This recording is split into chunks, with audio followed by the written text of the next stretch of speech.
Quantum Rabbit, a Frankensound podcast. I recently went to a preview for a film called Machine. It's a documentary about AI, artificial intelligence, and what this emerging technology could mean for the future.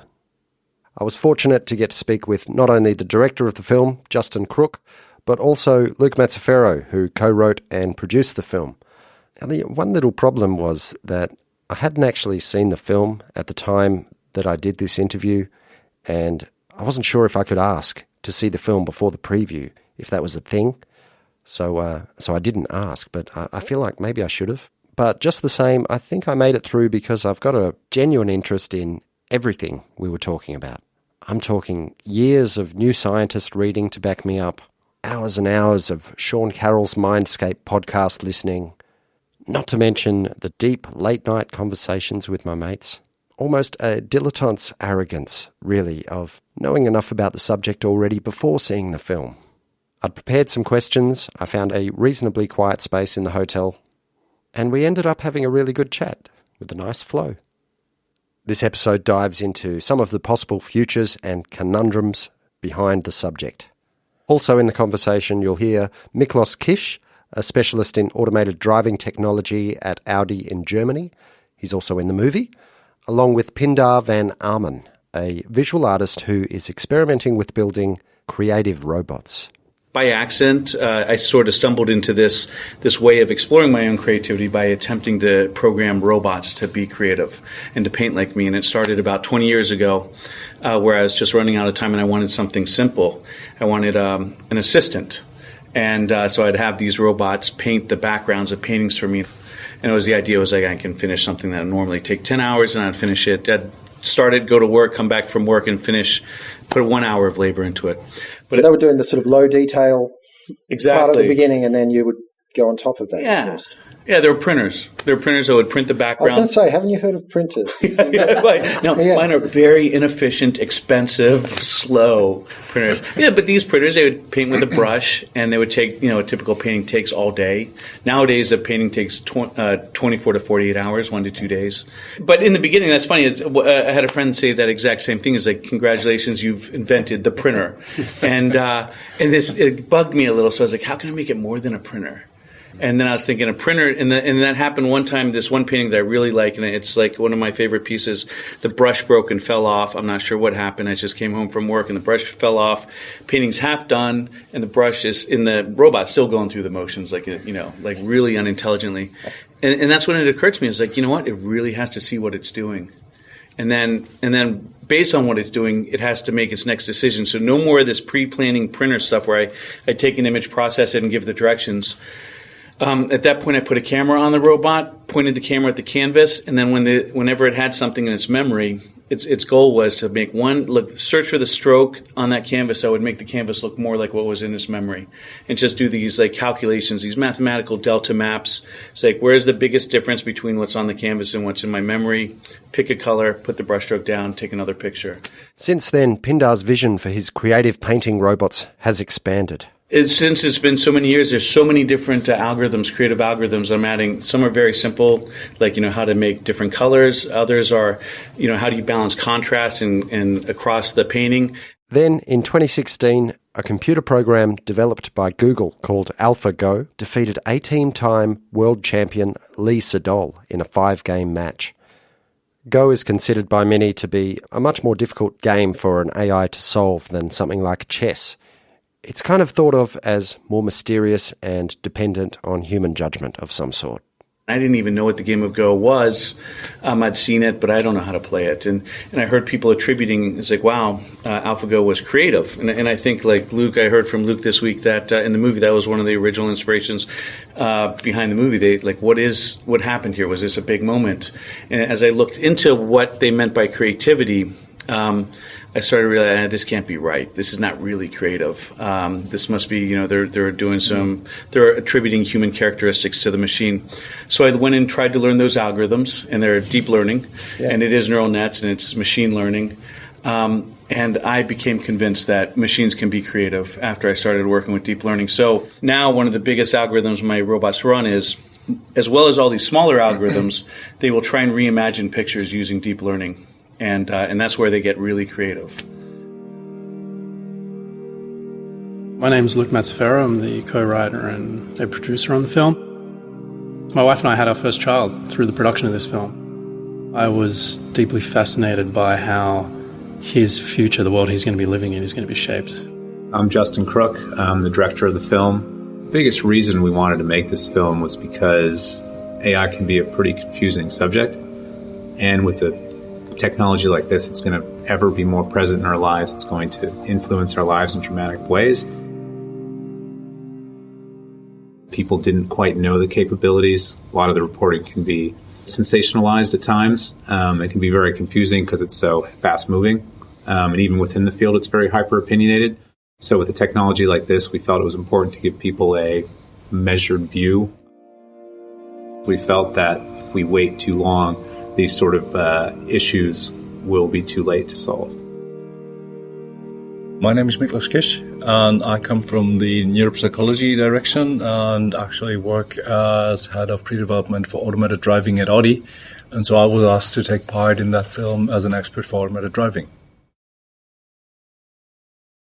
At our current position in history, that is late 2019, it seems like no conversation about artificial intelligence is really complete without delving at least a little bit into automated driving and, more specifically, a thing called the trolley problem. The trolley problem is an ethical thought experiment designed to confuse us, as far as I can tell. First point of confusion is, in Australia, we would call a trolley a tram, so to make it easier for everyone, let's just make it a train. There are many variations, but the basic problem is there's a train travelling at speed towards 5 people who have been tied down to the track. But there's a lever you can pull which would divert the train onto a side track. However, on the side track, there is a single person tied down. So you could save lives by taking action and pulling the lever. But if you decide to pull the lever, you would also be responsible for taking the life of a single person that would otherwise have survived. As humans, we kind of uncomfortably make variations on this decision from time to time. But perhaps the biggest historical trolley problem I can think of is when US President Truman made the decision to drop 2 atomic bombs on Hiroshima and Nagasaki in 1945, potentially saving hundreds of thousands of lives by shortening the war and avoiding an invasion of the Japanese mainland. But meanwhile, the detonations killed tens of thousands of people instantly, and many tens of thousands more in the months and years following. Are we really comfortable granting artificial intelligence the ability to make decisions which affect who lives and who dies? To make it clear, automated driving will for sure be less risky than manual driving. So the ethical discussion about a very seldom problem, and they're concentrated on a trolley problem, is a very sharp-end discussion, but people are quite comfortable in discussing it because that's near. If there's something dangerous ahead and we're not able to brake, are we allowed to swerve into the unknown? Is an automated car allowed to take risk? And do you think the different companies then are going to come up with their own version of ethics for their particular line of vehicles, and that we're all going to be in a mix of different ethics for a while? Or is there going to be a global ethics that we all agree on? Probably definitely there should be a global ethics that we all agree on, and that's part of the film, just to start this public discussion, because we need it. How many times safer than a human driver does it need to be? Does it have to be just as safe? Does it have to be 10 times as safe? Does it have to be 100 times as safe? I feel like it's going to be in the 5 to 10 times as safe. That's when people will feel comfortable about putting their children in there. There's a weird standard. You're talking about the global standards for, like, should all the manufacturers follow the same? And I'm not just worried about, like, the car that my children's in. I'm worried about all the others. There's money to be saved by having cheaper standards. And that worries me that there'll be some cars on the road that will, hey, we want to sell, and we'll have cheaper standards. That's one problem. Another problem that I learned from the film was there could be a company that's like, look, we're always going to put the drivers and you and your family first. Screw the people on the street. We're never going to swerve off the road to save a family. Luke points out that the aviation industry has successfully done it, and they have companies from all over the world adhering to the same set of codes. Meanwhile, someone in the background rubs their hands together. Work itself out. Or maybe a leg. I think it's absolutely paramount, the ethical dilemmas and sorting those out, or working through those, and the philosophical discussions around it all, because right now the technology that does exist is quite blunt in how it operates. It doesn't understand human values. It's not conscious. So you're giving it the responsibility to make decisions that will affect human lives. Human oversight is crucial at the moment. And I think will always be an element of that. I think we should be very wary of handing over complete control to this. At this point, I feel it's time to steer the conversation in a slightly different direction. This Cybertruck, it looks kind of unsafe for pedestrians, right? The Tesla Cybertruck? Yeah. Has that come up? Because it has the it's blunt lines? just solid steel or something. I don't know. It's made of... It doesn't have rear view mirrors. Can you imagine being hit by that thing as a pedestrian? But the DeLorean had stainless steel panels. Yeah, but since then, haven't we created cars that crumple when they hit an object for the safety, not just of the driver? I don't want to really comment on this because that's a vision and it's not on the road. So let's see what there will be. But there's thousands of pre-orders, Miklos. It's happening. Maybe it's got a balloon or something. I'm not sure they took my question seriously, but I'm starting to warm to Miklos and his thoughtful manner of speaking.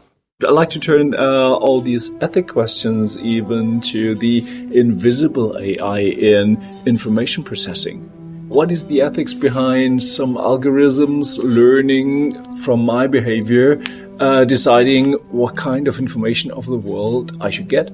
Targeted advertising, Facebook, billions of people are getting their information from these things.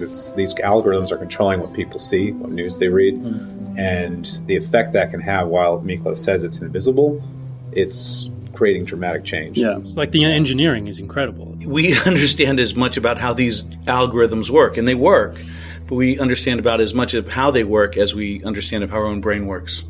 And presumably there's some similarities, but I mean, when someone does write a neural net and they train it and they get it to work, as they were saying, it's so complex, we don't know why it works, it just does. It's just this invisible black box. Another subject the film tackles is the idea of artificial general intelligence. General AI is that which we do, being able to intuit, having a causal model of the world, doing everything a human can do, including being creative. A number of tests have been proposed to decide if a machine has reached human-level AGI, but by far my favourite is from Apple co-founder Steve Wozniak. It's called the coffee test. A machine is required to be able to enter an average home and work out how to make a cup of coffee. Find the coffee machine, find the coffee, find the mug, boil the water, or brew the coffee. It depends what kind of machine it is. If it's coffee beans, I guess it also needs to grind the beans as well. If there's no coffee in the house, maybe it needs to go down to the shop and buy some coffee. From what we've learned, that's probably a pretty long time away. And there will be many steps along the way until we get to general AI. One thing I disagree with a lot of people on, and actually Kurzweil, I think I read this in his book and I agree with him, is there is this concept of narrow AI going to general AI, but it should be more considered a spectrum. You start at like what is really, a fly is really good at finding food and eating that food, but that's a very general, and a fly can be considered almost like a program. But intelligence keeps on getting bigger and bigger and bigger until you get to something like, a mammal. They do a lot more than a fly, and they're closer to general AI. Then you get to a dog, and I've met dogs that have personality, and I would consider they had general AI. So I'm not sure there's going to be a moment where we hit general AI and it's like, okay, we got human level intelligence. It's going to get a little more and more and more. And some people, like Marvin Minsky, believe there's this idea of that the general AI is a whole bunch of narrow AI just pushed together and fighting with each other. And so the concept was called a society of minds, where we actually have minds that we have multiple minds in our head, and each of them are AI agents, and all these AI agents are working together to build our consciousness. I'm tempted to play a card here that I've had in my back pocket, which is the work of cognitive scientist Donald Hoffman and his user interface theory of consciousness. But I hold back. Instead, I'm happy listening to Miklos ponder why a human-level artificial intelligence would bother doing anything. And the crucial question about that is, where comes the motivation from? Nowadays, the AI is set off by a human and does a certain task. And there's no need for a computer to do anything. You can sit around and do nothing, it's fine. So why should a general AI do something on its own? So normally the direction is set by the humans. I can't figure out what's the level where the computer starts off itself. Conserve energy. Why should it? We go on to talk about the popularity of humanoid robot designs and the current batch of quote-unquote sock puppet machines getting around the media these days, acting intelligent, but largely relying on pre-written responses to specific questions. Not mentioning any names, Sophia. The smarter the interface is, so the more realistic the puppet gets, the more intelligence is expected by the user. And this is a kind of play at the moment of where do we go to? We don't know yet. For some reason, I decided to bring up a film. A lot of people hate that film AI. Spielberg? The Spielberg one. Kubrick came up with the Kubrick, story. it's almost like Kubrick did the first half or something. And he wrote the original then died treatment for it and passed yeah. away before he could make it. Yeah, that had the little power toy thing in there. The little teddy bear that was, yeah. by our standards, super intelligent, but still wasn't considered a conscious entity by the film. You know? They also, the main actor in that was a prostitute. I'm not really sure at this point where Justin's going with this one, but I let the silence ring a little longer. The Jude Law character, yeah. Gigolo? Yeah, Gigolo. Yeah. Yeah. And we looked at sex robots in the film as well, because sex does drive a lot of these industries. Like a true professional director, I realised that Justin is focused completely on the film. His film, which I haven't seen yet. They're super creepy, but... Not arousing at all? They must be for some people. Obviously. There was orders going out Yeah. when we went to this factory. They were busy with the full staff cranking these things out. It's amazing. But we just don't know yet how potentially helpful they may be as well. They may help certain people with social interaction problems to be better humans or not. I don't know. It's it's a grey area. One thing that came up that's incredibly controversial and I've actually found pretty interesting was one of the people, Kay Darling, in the film had brought up a story where in Canada they're using child sex dolls to study pedophilia. And it's like the only place in the world where they actually found that legal. And there's obviously a lot of uproar around that. On the subject of people's fears around this technology, I want to ask, if artificial intelligence does become a problem in the future, a big one, where do they see it going wrong? What's the doomsday scenario? My biggest fear, and it's probably not what's on most people's minds, but it's that it's going to increase income inequality. My fear is that as we design more of these technologies and they become more advanced, they'll be used to create more abundance, but in that process, they're going to put a lot of people out of work. And my biggest fear is that how are we going to share the resources and the abundance? And if it just happened tomorrow overnight, I'm pretty sure the people that own the technology would keep all the wealth. And then those that were all put out, there's whole communities around the world that rely on, a single repetitive job. What are they going to do with all their free time? That's what scares the shit out of me. A bunch of people with nothing to do. I was going to twist it a bit to you as well, Pindar. Like, how is the artist going to survive in the future? I get a lot of hate mail, but the fact of the matter is the artists don't really survive now. I mean, all these people that think artists is like being an artist is a lucrative career, it just isn't. But I have almost the opposite view of Justin. I don't disagree with Justin because he's right. That is a very big concern. But I have almost the opposite view. Like, there are a lot of us doing very repetitive tasks for a living. And even art, most of it is repetitive tasks, prepping the canvas, stretching the canvas, putting an even background on, glazing it afterwards. I hope that the AI comes and takes away all the repetitive tasks, destroys all the repetitive jobs, and then we realize as human beings that our purpose is not what we do for a living. Our purpose on this planet. And it's going to be weird. It's going to be hard because so many people, their whole identity is their job. They're policemen, they're firemen, or whatever. That's your identity. I'm an artist. That's my identity. But wouldn't it be great to escape that so that, you could just be whatever you want? I don't know how that's going to go. It might not go well. Miklos, you must have a good doomsday scenario. Yeah, I'm not that bothered with the job scenario because I think some jobs will disappear, new will appear, and this will balance itself out. I'm much more frightened by the idea of fake news and pre-filtered news, and that a large amount in society will not be able to discriminate between that, will not be able to question that enough to come to the correct information. And that sounds like where we are right now. No, really. it's going to get worse. It's even worse than we have it right now. This tech is an amplifier, and I think it'll amplify the current problems that we're having. I'm worried about how it may divide us even further. As we're running out of time, I remember that I've still got that Donald Hoffman card in my back pocket, and I really want to play it. I just hope they've either heard of him or take the question seriously. Have you heard of that Donald Hoffman at all? He's a cognitive scientist doing some experiments in consciousness. And it was just a question he raised, which I was curious about, which is if you put a bunch of unconscious ingredients together, is that going to be the way to create consciousness? That is, and if it's not, then what are we missing? I have an opinion, but there's no science behind it. It's just my opinion. Just go for it.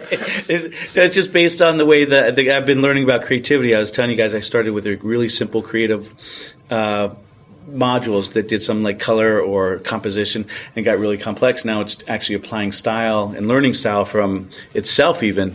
And as it's gone on this spectrum from simple to complex, it started to pass what some people have called Turing Tests. And some people have actually sponsored Turing Tests where they get my robot to do a painting and they get 8 other artists to do a painting and they ask the public.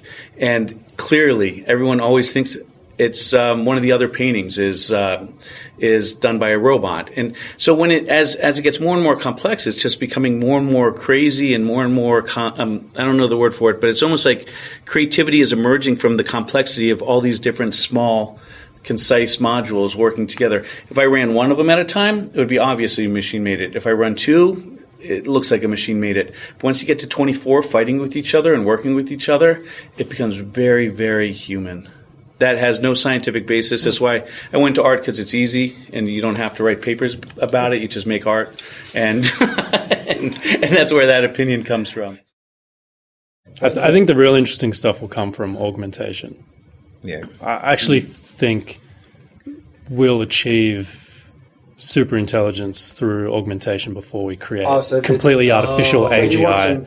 You think there needs to be some meat in there? Basically hacking our own wetware. And would it work the other way to take a small part of the organics and put it into a larger machine? But the problem is we don't understand. I heard something about organics. There is an idea floating around, and of using small bits of organic material and there is a fledgling field of study around cellular computing, essentially using organic materials, cells or groups of cells to process information.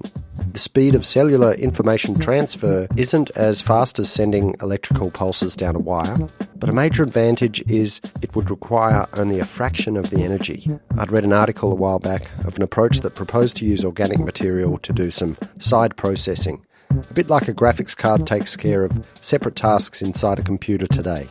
More power is going into one of those graphics cards. It's going into our brain. It's like 10 watts of energy. And so we're clearly missing something so fundamental about how our brains work that we have the most powerful supercomputer in our head and it's running off 10 watts. Yeah. So even something like short-term memory. Like we can look at scans and be like, oh, something's firing at the front of the brain. But we actually don't know how it's doing what it's doing still. If I had seen the film already, I would have known about a Japanese professor at the University of Kyoto named Yukiyasu Kamatani. He's using neuroimaging to scan people's brains and recreate images on a screen that they are seeing or imagining. The results currently look weird and abstract, but oddly recognisable too. This sort of tech could eventually be used to observe other people's dreams. And who knows what else. The only thing we know for sure that our brain doesn't know bottom-up processing that needs all that power and all the information around. Our brain is a super economic system. that just uses a tiny bit of the information in the world around us to create a picture, to recall a picture, to just check its own hypothesis of the future. That's all we do. Thanks to Miklos Kiss, Pindar Van Arman, Luke Mazzaferro, and Justin Krook. Machine is currently viewable in select Australian cinemas, hopefully all over the place sometime soon. There's more info and links to the website in the show notes. Thanks for listening.